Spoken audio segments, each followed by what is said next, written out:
Méditation du 29 avril. Quant à moi, choisissez aujourd'hui qui vous voulez servir. Josué 24, verset 15. Affligé par les infirmités de l'âge et sentant que sa mission allait bientôt se terminer, Josué ne songeait pas sans appréhension à l'avenir de son peuple. En accent plus que paternel, il adressa ses paroles aux représentants d'Israël rassemblés encore une fois auprès de lui. La solennité de cette réunion était rehaussée par la présence de l'arche, symbole de celle de Dieu. Josué l'avait fait apporter de Silo afin de rendre l'impression qu'il désirait produire sur ses auditeurs plus profonde. En outre, le culte des idoles étant encore pratiqué secrètement par un certain nombre d'Israélites, Josué se proposait d'amener le peuple à bannir radicalement ce péché de son sein et mit ses représentants en demeure de prendre une décision libre et formelle. Josué souhaitait les inciter à servir l'Éternel, non par contrainte, mais de bon gré. « Moi et ma maison, conclut le vieux capitaine, nous servirons l'Éternel. » Le saint zèle qui l'animait se communiqua alors à l'assemblée, qui lui fit spontanément cette réponse unanime. « Loin de nous d'abandonner l'Éternel et de servir d'autres dieux. » Josué 24, verset 16. Josué cherchait par là à amener ses auditeurs à bien peser leurs paroles et à ne pas faire de vœux qu'ils seraient incapables d'accomplir.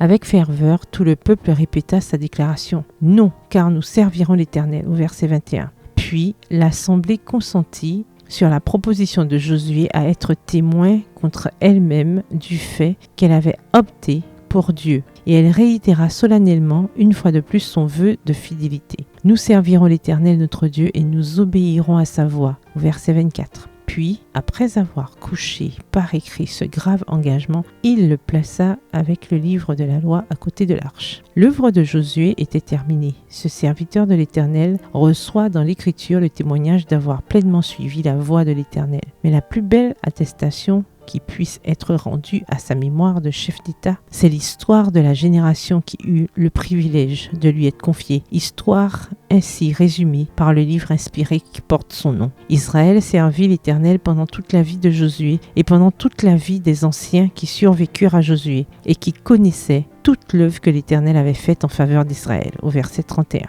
Texte tiré du livre Patriarches et prophètes, au chapitre 49, aux pages 497 à 501. Bonne soirée, que l'Éternel vous bénisse.